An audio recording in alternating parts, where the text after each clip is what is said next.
विद्यार्थी मित्रांनो, कालच्या आपल्या लेक्चरमध्ये आपण अश्मयुग आणि सिंधू संस्कृती हे प्रकरण दुसरे याला सुरुवात केली असताना त्यामध्ये सिंधू संस्कृतीबद्दल माहिती पाहत असताना सिंधू संस्कृती याबद्दलची प्रास्ताविक माहिती पाहिली पूर्णपणे. त्याचबरोबर नंबर 1चा पॉईंट म्हणजेच सिंधू संस्कृतीचा शोध, म्हणजे सिंधू संस्कृतीचा शोध कसा लागला गेला किंवा तो शोध होत असताना किंवा शोध घेत असताना जी परिस्थिती होती किंवा कोणत्या पद्धतीने एक संस्कृतीचा शोध लागला गेला, या सर्व बाबीची माहिती काल आपण सिंधू संस्कृतीचा शोध या घटकामध्ये माहिती पाहिली. त्यानंतर नंबर 1चा घटकामध्ये जी सिंधू संस्कृतीचा शोध लागला गेला याबद्दलच्या माहितीनंतर नंबर 2 मध्ये सिंधू क्षेत्राचा, म्हणजे सिंधू संस्कृतीचे जे क्षेत्र आहे त्याचा विस्तार आणि क्षेत्रफळ हे किती मोठ्या प्रमाणात आढळून येतं याबद्दलची माहिती पाहिली. तर सिंधू संस्कृतीचा शोध आणि सिंधू संस्कृतीबद्दलची माहिती पाहत असताना आपण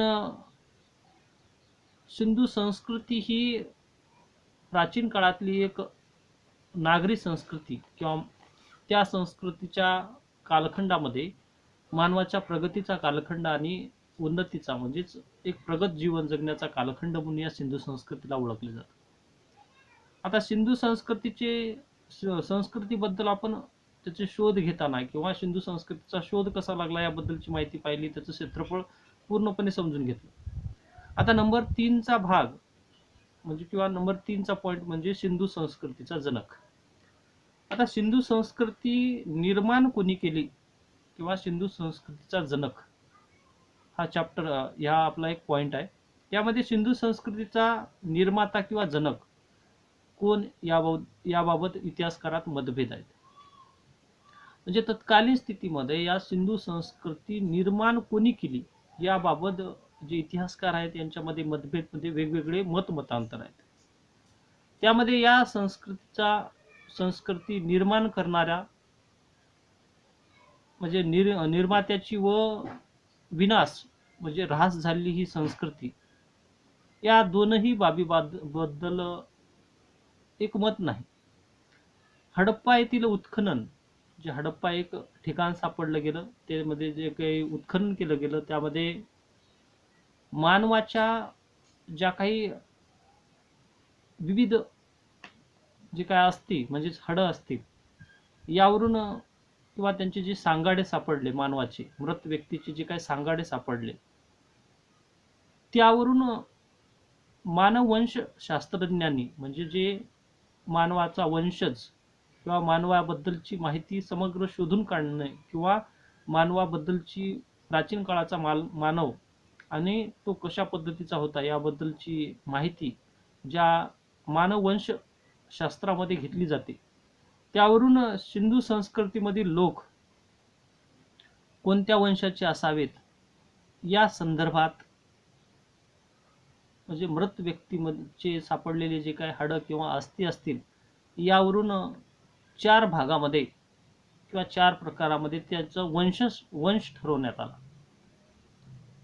आणि हे सर्व माहिती म्हणजेच तत्कालीन स्थितीची माहिती, जे काही अवशेष त्यामध्ये जे काही मानवाचे सांगाडे सापडले, म्हणजेच मानवाचं जे शरीर, मृत व्यक्तीचं जे शरीर सापडलं, त्याचे जे काही हाडं सापडले, यावरून तत्कालीन स्थितीमधल्या या मानवाचा वंश कोणता किंवा कोणता आहे याबद्दलची माहिती मांडली गेली आणि ती 4 भागामध्ये मांडली गेली किंवा 4 वेगवेगळे मतांतर मांडले गेले. म्हणजे सिंधू संस्कृतीची निर्माण करणारा कोण आणि नष्ट करणारा कोण याबद्दल ठराविक किंवा भक्कम असा पुरावा किंवा माहिती नाही, म्हणून इतिहासकारामध्ये मतभेद आहे. पण मानवाचे जे काही हाडं किंवा अस्थी सापडले मृत मानवाचे, यावरून 4 भागामध्ये त्यावर मत मांडलं गेलं. आणि मृत व्यक्तीच्या त्या हाडावरून प्रोटो ॲस्ट्रोलाइट म्हणून एक वंशज मानला गेला मानवाचा त्या काळातला, नंबर 2चा आहे भूमध्य सागरी, म्हणजे भूमध्य सागराच्या परिसरामध्ये जो वंश होता तो मानवाचा वंश, म्हणजे सिंधू संस्कृतीच्या मानवाचा वंश म्हणून समजला गेला. नंबर 3 मंगोलियन, जे मंगोलियन वंशाचे लोक म्हणून ओळखले जाऊ लागले. आणि नंबर 4 अल्पाईन, ज्या अल्पाईनच्या प्रदेशामधला वंश किंवा त्या ठिकाणचं मानव. आणि हे सिंधू संस्कृतीचे निर्माते असावेत असं मत मांडलं गेलं. आता हे मत कशावरून मांडलं गेलं, तर जो मानव त्या काळात मृत अवस्थेत सापडला, त्याच्या विविध शरीर रचना किंवा त्या शरीराचा अभ्यास केल्यानंतर जो मानववंश शास्त्रामध्ये त्याची माहिती घेतली गेली आणि त्यामध्ये विविध मतांतर याच्या आधारे 4 प्रकारे मानवाचा वंश हा, म्हणजे 4 जे वंश आहेत हे प्राचीन काळाच्या सिंधू संस्कृतीचे जनक म्हणून ओळखले गेले. यामध्ये फादर हेरास यांनी आता सिंधू संस्कृतीच्या निर्माता किंवा जनक याला द्रविड लोक हे होते असं मानलं गेलं. प्राचीन काळाचा इतिहास आणि त्या काळामध्ये सापडलेल्या विविध अवशेष आणि साधनाच्या आधारे जे मत मांडलं गेलं त्यामध्ये फादर हेरास यांनी द्रविड लोक हे सिंधू संस्कृतीचे जनक असं मानलं गेलं. त्याचबरोबर पुरातत्व संशोधकांनी, म्हणजे भारतीय पुरातत्व विभाग जे 1904 मध्ये भारतामध्ये स्थापन झालं, या पुरातत्व विभागाने केलेले आपले खोदकाम किंवा त्या ठिकाणी त्यांना सापडलेल्या अवशेषावरून भाषाशास्त्रज्ञांनी, म्हणजे ज्या भाषेच्या विविध भाषा त्या शास्त्रज्ञांनी व मानववंश शास्त्रज्ञांनी या संस्कृतीचे निर्माते आर्य होते असं मानलं गेलं. म्हणजे मानववंश शास्त्रज्ञांनी 4 भागामध्ये ते वंशज म्हणून त्याची मान्यता दिली किंवा ते मानले. फादर हेरास यांनी सिंधू संस्कृतीचे निर्माते द्रविड मानलं. पुरातत्व विभाग आणि मानववंश शास्त्रज्ञांनी या हिंदू संस्कृतीचे जनक म्हणून आर्य यांना मानलं. आणि हे मत किंवा मतांतर ज्या पद्धतीने आढळून आलं, यावरून निश्चित असा पुरावा किंवा निश्चित अशी माहिती, म्हणजेच हा वंश किंवा सिंधू संस्कृतीचा जनक निश्चित हेच आहेत हे सांगता येत नाही, कारण निश्चित पुरावा उपलब्ध झालेला नाही. तर प्राचीन काळाचा इतिहास समजून घेत असताना वेगवेगळे मतांतर आणि इतिहासकारांचे वेगवेगळे जे काही निष्कर्ष, यावरून सिंधू संस्कृतीचे जनक हे वेगवेगळ्या पद्धतीने मांडले गेले. म्हणून जी काही प्राचीन संस्कृती हे समजून घेण्याची गरज आजच्या स्थितीमध्ये सुद्धा आहे. दर वर्षी किंवा प्रत्येक वर्षी जर त्याचं उत्खनन करत गेल्या नवीन माहिती ही मिळत जाणार आहे. आणि सिंधू संस्कृती ही प्राचीन काळामध्ये एक निर्मितीस आलेली ही सिंधू संस्कृती ही सर्वदूर पसरली होती. तत्कालीन स्थितीमध्ये भारतातल्या ज्या प्राचीन काळाचा इतिहास समजून घेत असताना सिंधू संस्कृतीची जी ठिकाणे, त्यामध्ये आपल्याला सिंधू संस्कृतीच्या ठिकाणाबद्दलची माहिती पाहायची आहे. त्यामध्ये मोहेंजोदडो असेल, हडप्पा असेल, कालिबंगन, लोथल ही शहरे सिंधू संस्कृतीचा एक अविभाज्य घटक किंवा सिंधू संस्कृतीचे महत्त्वपूर्ण ठिकाण म्हणून नावारूपाला आली होती. म्हणून या ज्या काही शास्त्रज्ञांनी, मानववंश शास्त्रज्ञ असेल, पुरातत्व विभाग असेल, त्याचबरोबर भाषा शास्त्रज्ञ असतील, अशा विविधांगी बाबीतून या संस्कृतीच्या जनकाबद्दलची माहिती, म्हणजेच या संस्कृतीचा शोध कोणी लावला, याबद्दल विविध मतांतर आढळून येतात. तर आज आपण आत्ता सिंधू संस्कृतीचे जनक आणि या जनकाबद्दल किंवा सिंधू संस्कृतीचा शोध कोणी लावला याबद्दल वेगवेगळ्या इतिहासकारांचे मत समजून घेतलं. त्याच्यानंतर नंबर 4चा पॉइंट आहे तो म्हणजे सिंधू संस्कृतीचा कालखंड. आता ही आपण कालच्या पिरियडमध्ये सिंधू संस्कृतीचा शोध कसा लागला हे पाहिलं नंबर 1 मध्ये. पॉईंट.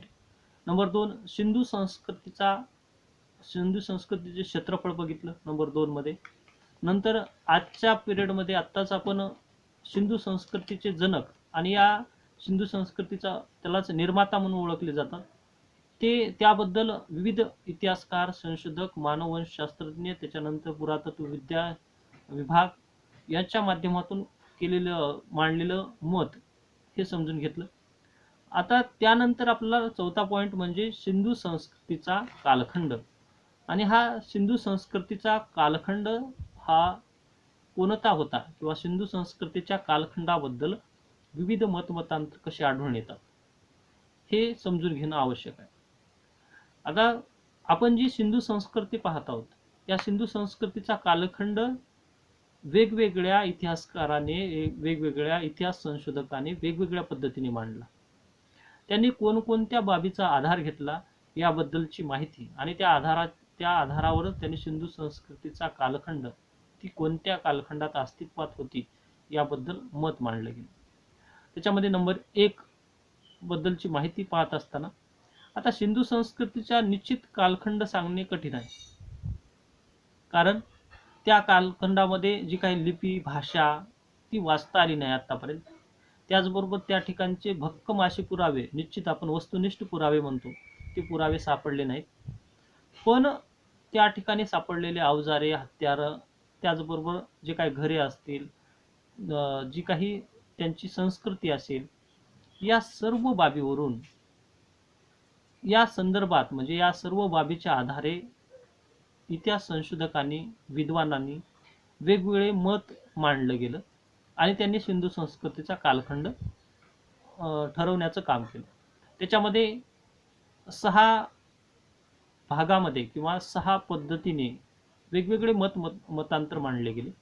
आता नंबर 1 चा विचार केला तर डॉक्टर सर जॉन मार्शल हे भारतीय पुरातत्व विभागाचे जे काही संशोधक होते त्या संशोधकाच्या मते भारतामध्ये 1904 मध्ये भारतीय संस्कृती, जी प्राचीन काळाची संस्कृती शोधण्यासाठी म्हणून भारतीय पुरातत्व विभाग स्थापन करण्यात आलं आणि त्या भारतीय पुरातत्व विभागाच्या माध्यमातून तत्कालीन स्थितीमधले जे काही हडप्पा असतील, मोहेंजोदडो, कालिबंगन, लोथल किंवा अन्य जे काही जे प्राचीन काळाचे महत्त्वपूर्ण सिंधू संस्कृती अंतर्गत स्थळ होते त्याचा शोध घेण्यास प्रारंभ झाला. त्यावरून सिंधू संस्कृतीचा कालखंड हा सर जॉन मार्शल यांच्या मते इसवी सन पूर्व 3250 नंतरचा असावा असं मत मांडलं.